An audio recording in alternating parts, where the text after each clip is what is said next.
Hi guys and welcome back, and today's video is going to be a bit of a follow-on from my last video. In my last video I kind of hypothetically went over what each of the new operators' abilities are going to be and how impactful I thought they were going to be, but now I've actually had some time playing on the test server over the last couple of days, and I've actually had some time to play with these operators, and I thought I'd share my thoughts and opinions and how I feel that they're going to fit in and whether they'll change the game or whether they're a bit too strong in this video now that I've actually had time to play with each of them, and I've also had time to play on the new map as well, although I have to say nowhere near enough time on this new map. I do feel that they need to sort of alter the playlist rotation slightly. When you have a new map being added into the TTS, you've got it there because you want everyone to try it out, see if there are any issues with it, are there glaring mistakes that they've made with it and it's completely imbalanced and they need to alter it slightly.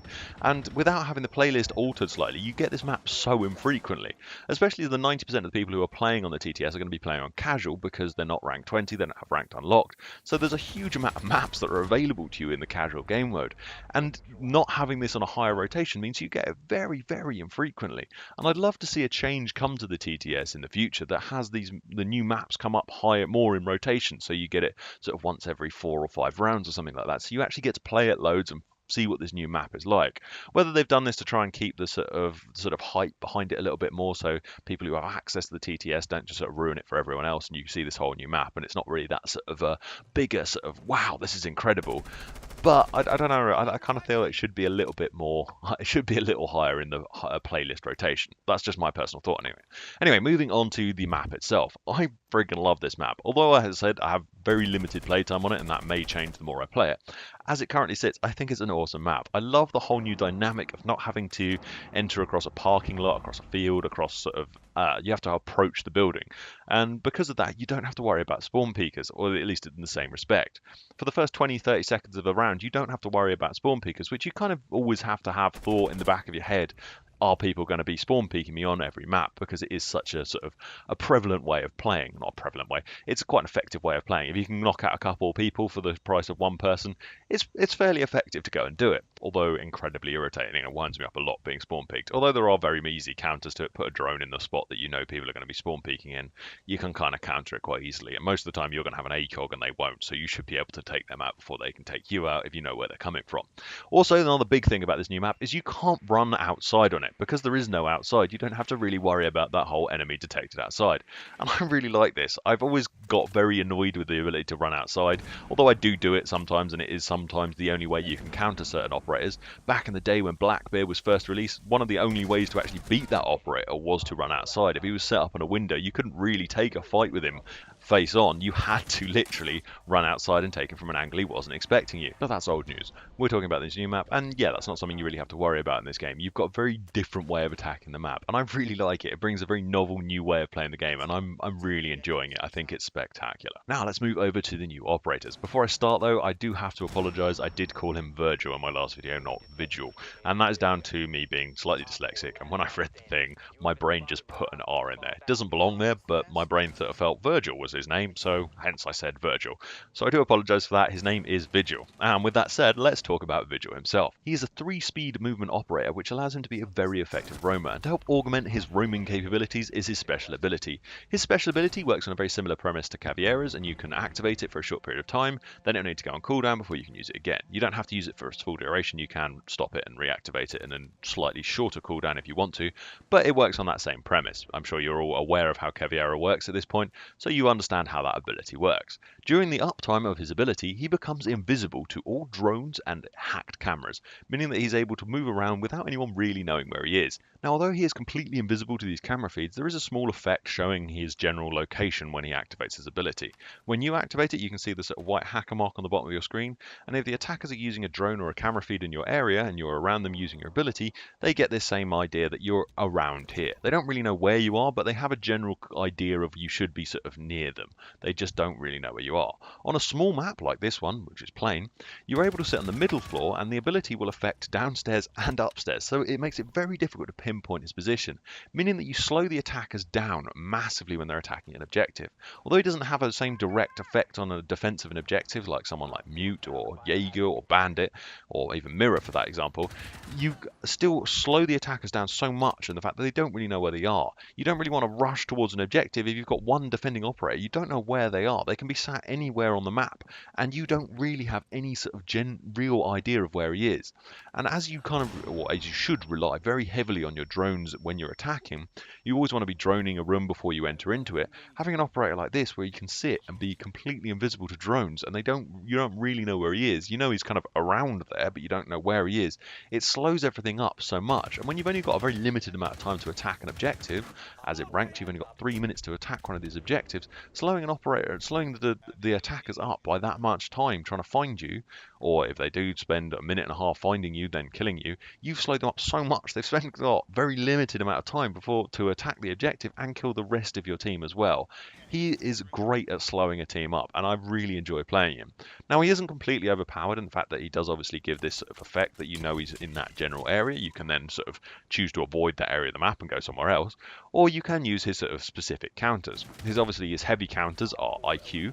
When he activates his ability, he has a big electronic pack on his back which hacks and distorts all his camera feeds, so IQ can be able to see him with her gadget. On top of this, Jackal can still track his footsteps, and Dakobi can still call his phone. So you're able to kind of ping his location in a very different ways. But if you're just using drones and you haven't brought one of those 3 operators, he is quite difficult to find out exactly where he is and slows you up massively, which is very effective. As for primary weapons, he has the very unique slug shotgun. Now, although this thing is very powerful and has been deemed overpowered by a lot of people, I cannot feel this thing is overpowered in the slightest because it fires slug rounds and only has 2 shots.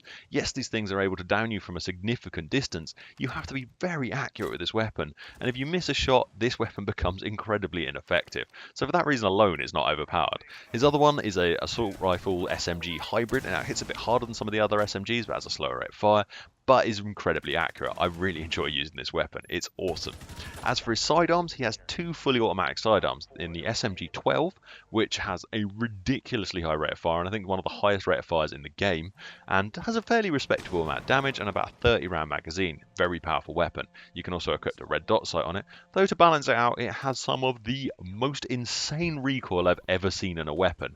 This thing is practically impossible to control the recoil on, and kicks all over the place. His other sidearm is a full auto pistol with a not much slower rate of fire. It has about 1000 RPM rate of fire. It hits a little bit harder as well, but doesn't have a sight, but does have very manageable recoil. I personally prefer this one over the SMG-12. However, both of them are pretty darn awesome, and I really enjoy playing this operator. I'm really looking forward to getting hands-on in the full version of the game. Cannot wait. All in all, I think he's a fantastic operator, and I cannot wait to see him in the full version of the game. Next up is the South Korean attacking operator Dakobi. At least I hope I've said that right. Now, I was a little bit apprehensive of how this operator was going to play out, and the fact that she doesn't have access to an assault rifle. However, I'm happy to say her DMR is incredible. It is one of my favourite DMRs to use in the game.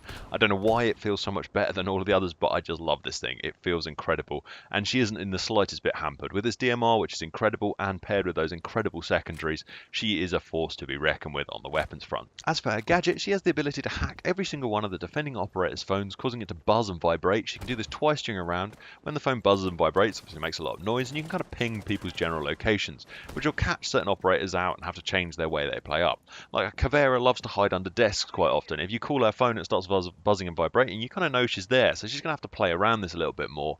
And then she's also got to decide whether she disarms this or just tries to run and get as far away from you as possible. It really brings a whole interesting dynamic to the game. And you can also time this at really good key points as well. So if you you activate this just before you try and plant a bomb, most people are going to try and disarm their phone, giving you probably enough time to put the bomb plant down. This is really powerful, and I'm really enjoying using this. Now, like all things, she does have her few little counters.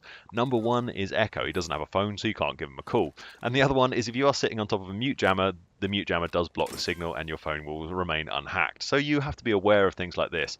So you don't just sort of call this, go, oh, there's no one in the vicinity. You've still got to worry about echoes hiding under a desk and people sitting on mute jammers.